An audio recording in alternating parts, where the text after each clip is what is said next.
शहर की भीड़ भरी सड़कों में ट्रैफिक की आवाजों के बीच एक कोने में 15 साल का रवि बैठा रहता था।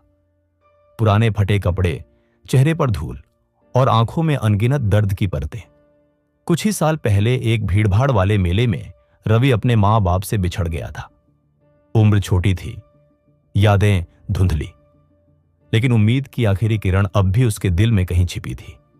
जीने का सहारा बस यही था, दिन भर भीख मांगना और रात किसी फुटपाथ के सहारे सो जाना। एक दिन शाम के समय जब सड़क की बत्तियां जल चुकी थीं, रवि की नजर एक अंधी औरत पर पड़ी। उम्र लगभग 50 साल, बाल बिखरे हुए, कपड़े मैले, हाथ फैलाकर लोगों से खाना मांग रही थी।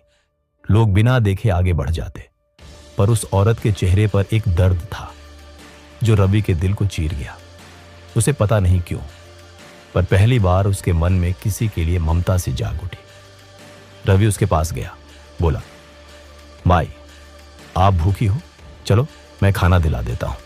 अंधी स्त्री ने कांपती आवाज में कहा, बेटा, मैं तो कई साल से अकेली हूं, कोई नहीं मेरा। उस दिन के बाद रवि ने उसे अकेला नहीं छोड़ा। वह उसके साथ रहने लगा। कभी कचरा उठाता, कभी बर्तन धोता, कभी छोटे मोटे काम, जो मिलता कर लेता। उसका एक ही सपना था, माई की आंखों का इलाज कराना। धीरे धीरे उसकी मेहनत रंग लाई।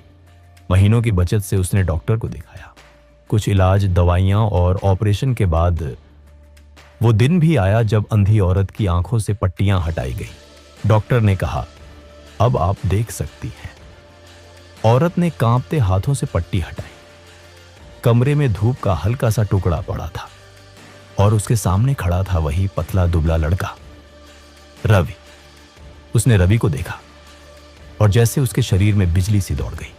उसकी सांसें तेज हो गई।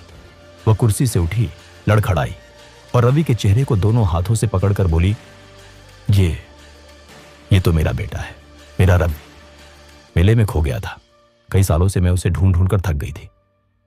रवि स्तब्ध रह गया। उसने धीरे से पूछा, मां? औरत की आंखों से आंसू छलक पड़े। हां बेटा, मैं ही तेरी मां हूं।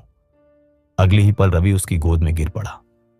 सालों का बिछड़ना, दर्द, ठोकरें, भूख, सब उसकी मां की बाहों में पिघल गया। कुछ दिन बाद रवि के पिता भी अस्पताल आए। जैसे ही उन्होंने रवि को देखा, रोते हुए उसे गले लगा लिया। जिस बच्चे को दुनिया ने सड़क पर भिखारी समझा, उसी ने बिना जाने अपनी खोई हुई मां की आंखें वापस लौटा दी। और इस तरह मां बाप को उनका बेटा मिल गया और रवि को उसका खोया हुआ घर।